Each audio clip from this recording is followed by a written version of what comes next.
Hello বন্ধুরা, কেমন আছো তোমরা সবাই? আজকে ভালো আছো নিশ্চয়ই, কারণ প্রচণ্ড পরিমাণে বৃষ্টি পড়ছে এই গরমের মধ্যে। এই বৃষ্টিটা সবাই চাইছিল আর আমিও চাইছিলাম। তো আজ হচ্ছে মঙ্গলবার, তো তোমাদের সাথে আজকে একটা রেসিপি শেয়ার করব। আমি ভেবেছিলাম যে আজকে খিচুড়ি করব, তো আমার হাজব্যান্ড বললো না না, খিচুড়ি খাবো না, খিচুড়ি পছন্দ করে না। তো বৃষ্টির ওয়েদারে মোটামুটি সবার ঘরে খিচুড়ি হয়, কিন্তু আমার ঘরে অন্য কিছু রান্না হচ্ছে। যাই হোক, একটু চিকেন এনেছে, তো গন্ধরাজ চিকেন করব। গন্ধরাজ চিকেনটা তোমাদের সাথে শেয়ার করছি, ভিডিওটা ভালো লাগলে একটা লাইক করে দিও। আর গন্ধরাজ চিকেনটা কেন করছি সেটাও তোমাদের সাথে শেয়ার করব। তো চলো রান্নাটা শুরু করা যাক। তো যেটা প্রথমেই করতে হয়, চিকেনটা ভালো করে ধুয়ে নিয়ে আমি হলুদ আর সর্ষের তেল মাখিয়ে রেখেছি। এবার কিন্তু আমি একটু লেবুর রস দেব, আর লেবুটা আমি গন্ধরাজ লেবু দিচ্ছি, তবে এটা রান্নার সাথে কোনো লিঙ্ক নেই। আমার যেহেতু গাছের লেবু, কিনে দিতে হচ্ছে না, সেই জন্য গন্ধরাজ লেবু, এটা পাতি লেবুও দেওয়া যায়। এটাতে জাস্ট মাংসের যে একটা অনেকে কাঁচা কাঁচা গন্ধ পায় সেটা চলে যায়। আর বাটনার মধ্যে আমি আদা, রসুন আর একটু কাঁচা কাঁচা লাল লঙ্কা দিচ্ছি। মানে আমার একটু লাল লঙ্কাটা একটুখানি কালারের জন্য মাংসতে সবসময় ইউজ করি, শুকনো লঙ্কাটা ইউজ করি না, যেহেতু আমার ছোট ছেলে খায়। তো আর বাটনার সময় আমি দিয়ে দিলাম চার মগজ। এটার মধ্যে একটা গ্রেভি গ্রেভি ব্যাপারটা আসবে, আর আলু দেবো না। দেখো বাটনা করে এইরকম দেখতে লাগলো, বেশি আমি বাটনা করি না। তো যাই হোক, সর্ষের তেলটাতে রান্না করব। সর্ষের তেল গরম হয়ে গেছে, এবার গোটা জিরে, তেজপাতা আর শুকনো লঙ্কা দিলাম, আর গোটা গরম মশলা ফোড়ন দিলাম। একটুখানি নাড়াচাড়া করে নিলাম যাতে ফ্লেভারটা তেলের মধ্যে মিশে যায়। তারপরে দিয়ে দিলাম পেঁয়াজ কুচি, আর পেঁয়াজ কুচিটা আমি একটুখানি গোল্ডেন কালার অবধি একটু নাড়বো, কারণ আমার পেঁয়াজটা একটুখানি সিম আছে, গোল্ডেন কালার অবধি একটু সময় দিয়ে নাড়ি, কখনো আঁচ বাড়াই না, তাতে কিন্তু একটা কালচে কালচে ব্যাপারটা চলে আসে, আর এই স্মোকি ব্যাপারটা ভালো লাগে না। এটা একটুখানি গোল্ডেন কালার একটু সিম আছে করলেই ভালো হয়। সেই সময় আমি হলুদ আর নুন দিয়ে দিলাম, মানে পেঁয়াজটা একটুখানি কালারও আসবে আর পেঁয়াজটার মধ্যে একটু নুনও ঢুকবে, সেই জন্য।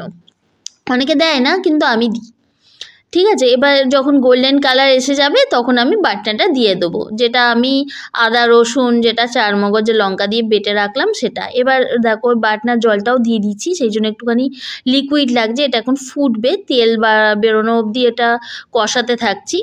এটা কষাতে কষাতে দেখো তেলটা ছাড়বে, এই সময় আমি টমেটো কুচি আর ক্যাপসিকাম কুচি দিয়ে দিলাম। ক্যাপসিকামটাকে বেশি কুচাইনি, মানে একটুখানি লম্বা লম্বা রেখেছি যাতে দেখতেও ভালো লাগে আর বোঝাও যায় ক্যাপসিকাম দিয়েছি, সেই জন্য আমি ক্যাপসিকাম অত কুচাই না, এই রকম করে দিলাম, ভালো লাগছে। তো এটা কষাতে কষাতে দেখো তেল ছাড়ছে, এই সময় আমি দিয়ে দিলাম হলুদ গুঁড়ো আর জিরের গুঁড়ো, আর ধনের গুঁড়ো যদি থাকতো আমি নিশ্চয়ই দিতাম, কিন্তু আমার কাছে ছিল না, সেই জন্য কাশ্মীরি মির্চ পাউডার একটুখানি কালারের জন্য। আর আমি দিয়ে দিয়েছি শাহি গরম মশলা।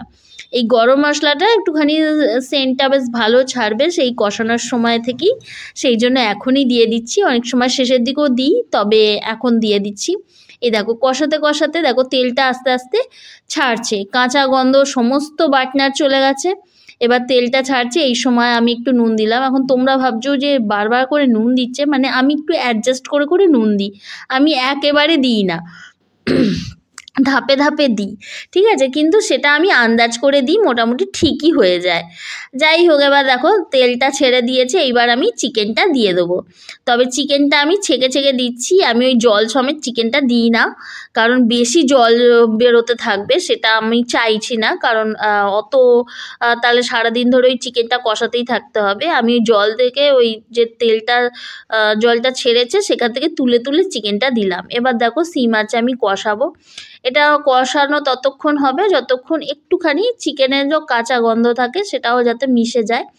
সেটার পরে আমি একটুখানি দেখো তেল ছাড়ার অপেক্ষা করছি, দেখো তেল ছাড়ছে। এবার মশলাটা মোটামুটি পুরোটাই কষানো হয়ে গেছে, চিকেনটাও কষানো হয়ে গেছে, না হলে তেল ছাড়তো না।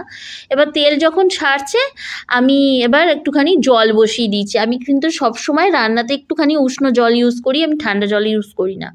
তো আমাদের গন্ধরাজ, যে কারণে এই রান্নাটা করা, আমাদের একটা গন্ধরাজ লেবু গাছ আছে। তো এবারে ফলনটা অনেকটা বেশি দিয়েছে, মানে অন্যবারে লেবু হয় অনেক, কিন্তু এবারে লেবুটা বেশি দিয়েছে। আর হঠাৎ করে দেখি অনেকগুলো লেবু কম, হ্যাঁ, সাথে আবার গন্ধরাজ গাছের পাতাও নেই।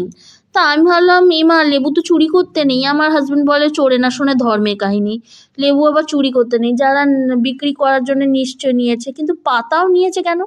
পাতা কি কাজে লাগে বলে? পাতা দিয়েই তো রান্না হয় গন্ধরাজ কাতলা, গন্ধরাজ চিকেন। সেটা আমার জানা ছিল না। ও মা, আমি যখন গাছে জল দিচ্ছি তো গাছের পাতা তো আমি রান্না করতে আগে ব্যবহার করব, সেই জন্য আগে পাতা কটা তুলে নিয়ে এসেছি। তো আজকে গন্ধরাজ চিকেন করলাম। ধনে পাতা কুচি একটু দিয়েছি যেহেতু ছিল, আর শেষে নাবানোর আগে গন্ধরাজ পাতা 4টে মতো দিয়েছি, আমি চিড়ে দিয়ে দিয়েছি। সত্যি সুন্দর গন্ধ ছাড়ছিল।